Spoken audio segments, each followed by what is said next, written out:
Hi, I'm Kennedy. I'm a 34-year-old high school teacher living in suburban Ohio with my husband Mike. My older brother Derek and I grew up pretty close, or at least I thought we were. He had two kids, Tyler, who's 9, and Emma, who's 7. Sweet kids. Really sweet. They deserved better than what they got. It was a regular Saturday morning when my phone rang.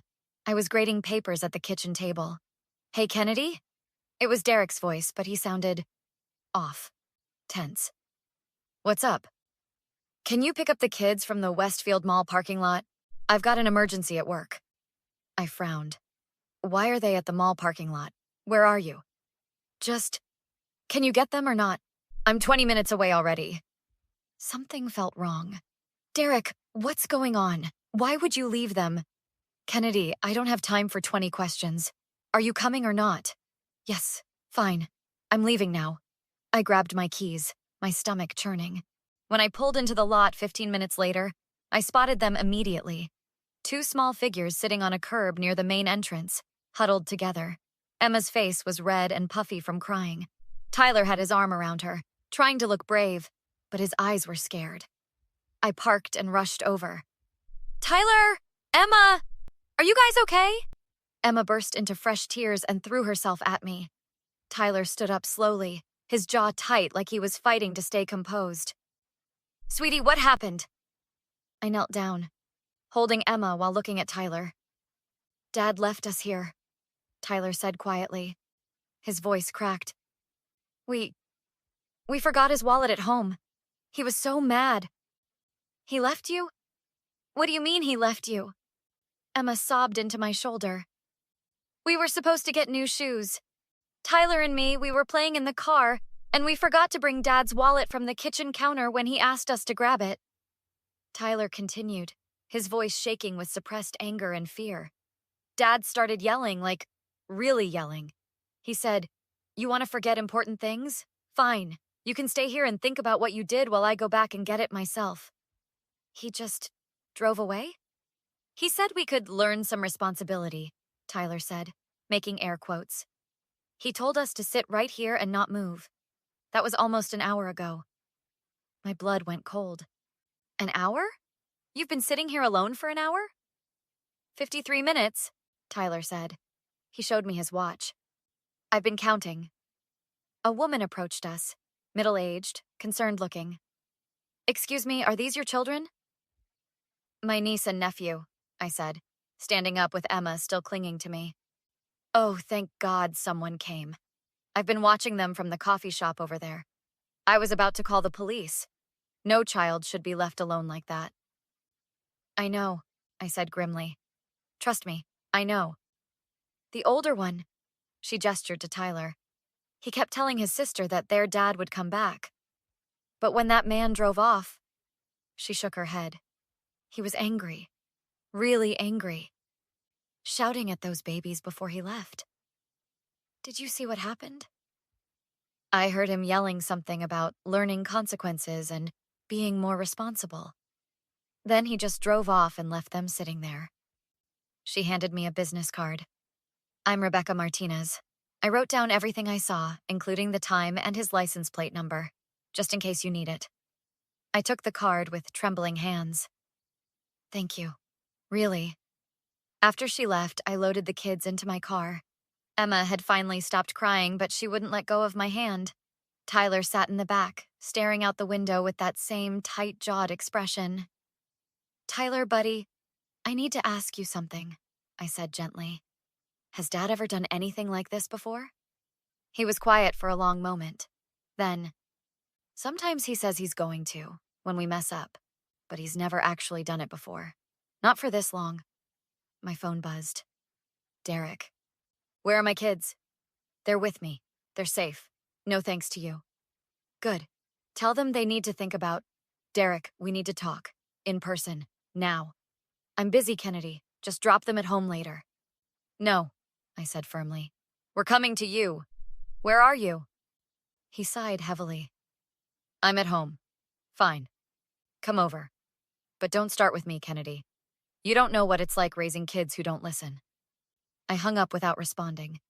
In the rearview mirror, I could see Tyler watching me with something like hope in his eyes. We were going to have a very serious conversation with Derek, and this time, he wasn't going to walk away. I called Mike on the way to Derek's house. Hey, can you meet me at Derek's? Bring your phone charged. I might need you to record something. What's going on? Derek abandoned Tyler and Emma in a parking lot for almost an hour, as punishment. He what? Kennedy, that's... I know. Just meet me there, please. When we arrived, Derek was in his garage, working on his car like nothing had happened. He didn't even look up when we pulled in. Derek, I called out, getting out of my car. Mike pulled up right behind me. Kennedy, Mike. He wiped his hands on a rag. Kids, go inside. No, I said. They stay here. They're part of this conversation. Derek's jaw tightened. This is between us adults. You made it their problem when you left them alone in a parking lot. He threw down the rag. They needed to learn. They're 7 and 9 years old? Exactly. Old enough to remember a simple task. I asked Tyler to grab my wallet. One simple thing. And what happens? They're too busy playing around to listen. Tyler spoke up quietly. We said we were sorry, Dad. Sorry doesn't fix the problem, does it? Sorry doesn't teach you to be more careful. Mike stepped forward. Derek, man, there are better ways to teach responsibility than abandoning your kids in a public place. Oh, here we go. Kennedy brought back up. You two don't have kids. You don't get to judge how I parent mine. We might not have kids, I said, but I work with hundreds of them every year. And I can tell you right now, what you did was child endangerment. Derek laughed. Child endangerment? Don't be dramatic. They were fine. They were terrified. Emma cried for almost an hour. She needs to toughen up anyway. The world's not going to coddle her. Emma had started crying again in my car. I could hear her through the open window. My heart broke. Derek, listen to yourself, Mike said. Your 7-year-old daughter is crying and you're talking about toughening her up. That's exactly what I'm doing. My dad used to... Your dad used to what? I interrupted. Be harsh? Demanding? Is that the example you want to follow? Our father had been strict, sometimes cruel. It was something Derek and I had bonded over as kids, promising we'd be different. And now here he was, repeating the same patterns. My dad raised me fine, Derek said defensively. Did he? Because you're standing here justifying leaving children alone in a parking lot.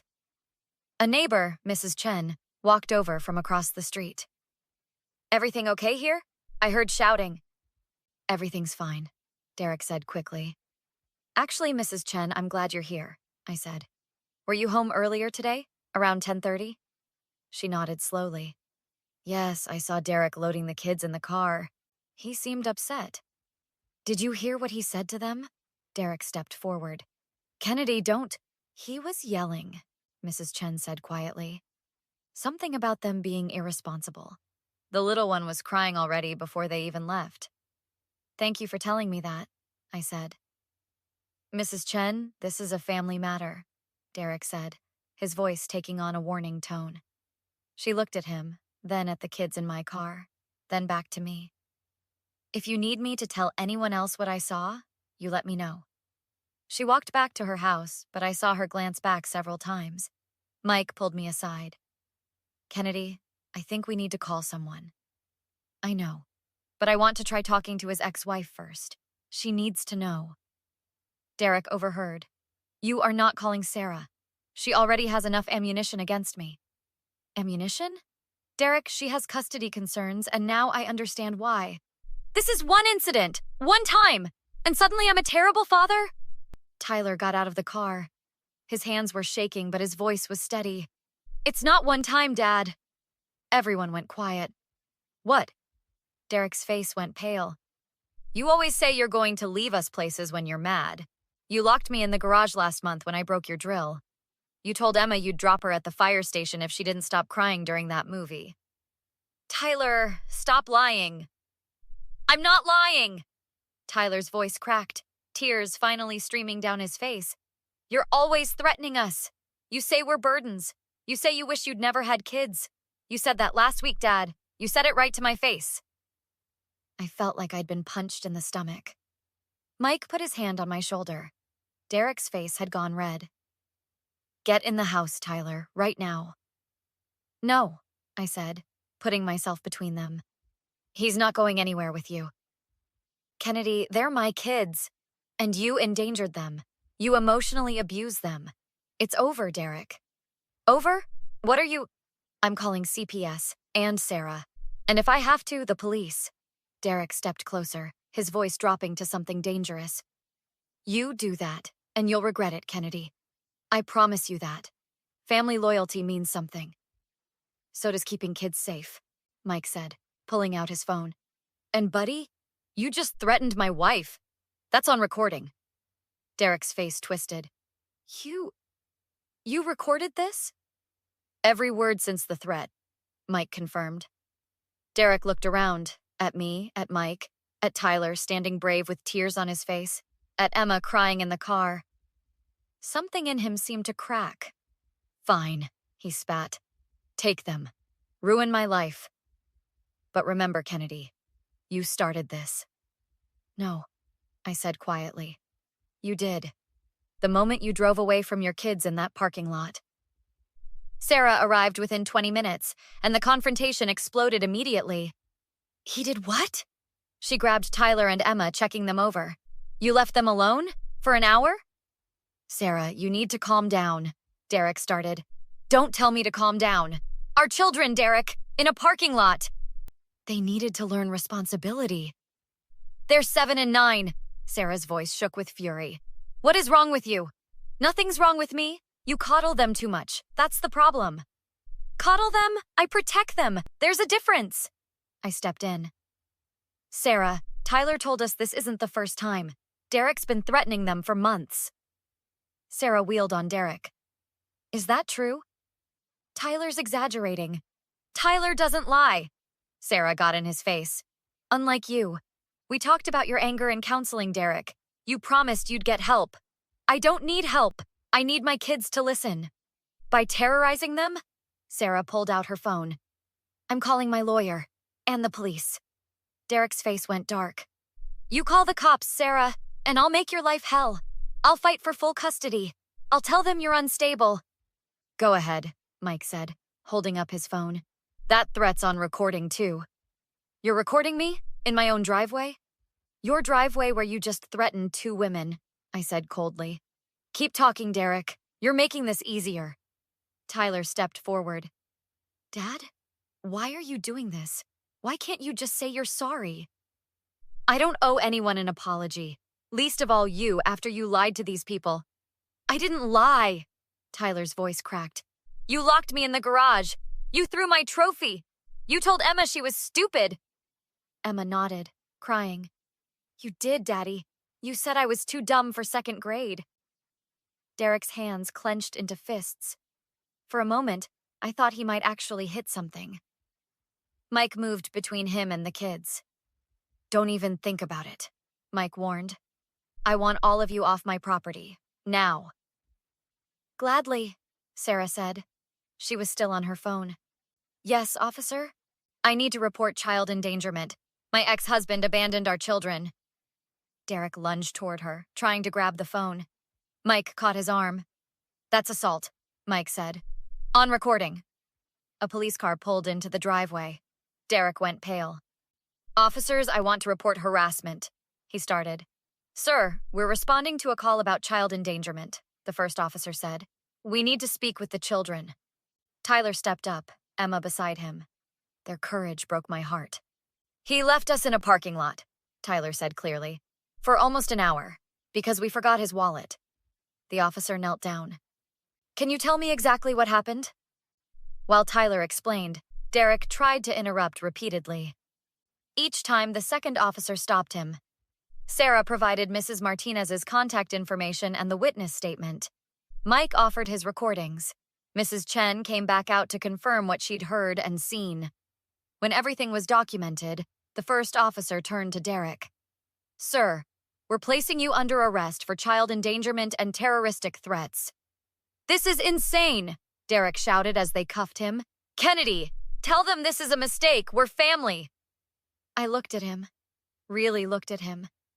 At the man who'd scared 2 children so badly they didn't feel safe with him anymore. No, Derek, I said quietly. We're not. Not anymore. As they put him in the police car, he screamed threats at all of us. Every word was recorded. Every word would be used against him.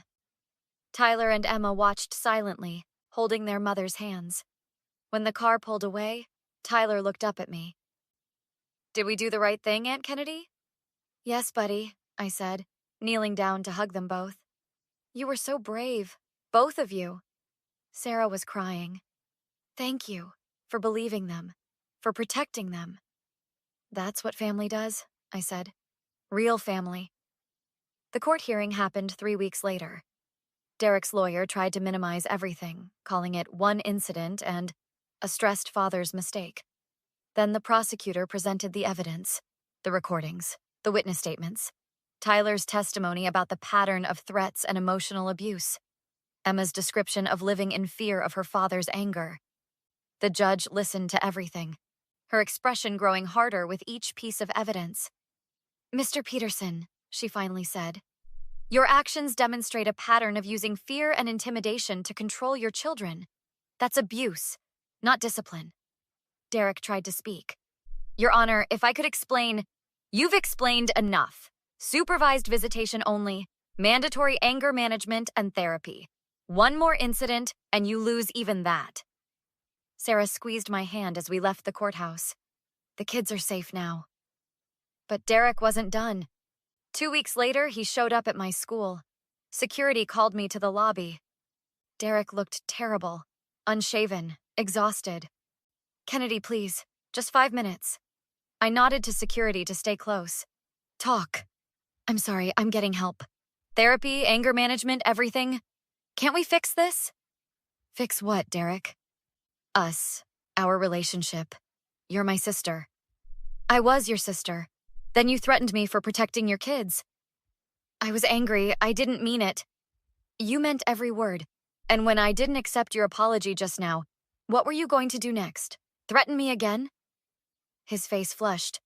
That's not fair. Neither is what you did to Tyler and Emma.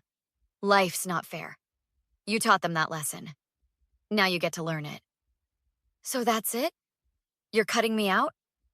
I'm protecting those kids. That's my only priority. Derek's expression hardened. Fine. But when I get custody back, and I will, you'll regret this. There it is. I turned to security. He can leave now. Kennedy! I didn't look back.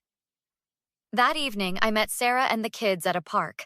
They were playing, laughing, really laughing for the first time in months. They're doing better, Sarah said, watching them. The therapist says speaking up empowered them. Good, that's really good. Tyler ran over. Aunt Kennedy, watch how high I can swing. I watched him pump his legs, going higher and higher. Emma cheering beside him. Pure joy on their faces. Sarah smiled. You did the right thing. It was the only thing to do. A lot of people wouldn't have. They'd say it's not their business. Family means keeping kids safe. Nothing else matters. Later, Mike asked how I felt. Tired, but good. The kids are safe. Derek might keep trying to manipulate you. Let him try. He has no power over me anymore. And he didn't. The court orders held. Derek had limited supervised visits, which he rarely attended. Tyler and Emma thrived in therapy and with Sarah's full custody. I got to be the aunt they deserved. Someone trustworthy who always put their safety first. Some people asked if I felt bad about destroying my brother's life. I didn't. He'd made his choices. I'd made mine. Mine protected 2 innocent kids. That was something I'd never regret. So what would you do if you discovered a family member was endangering children? Would you stay silent to keep the peace? Or speak up even if it meant losing that relationship? Let me know in the comments, and if this story resonated with you, please like and subscribe for more stories about standing up for what's right, even when it's hard.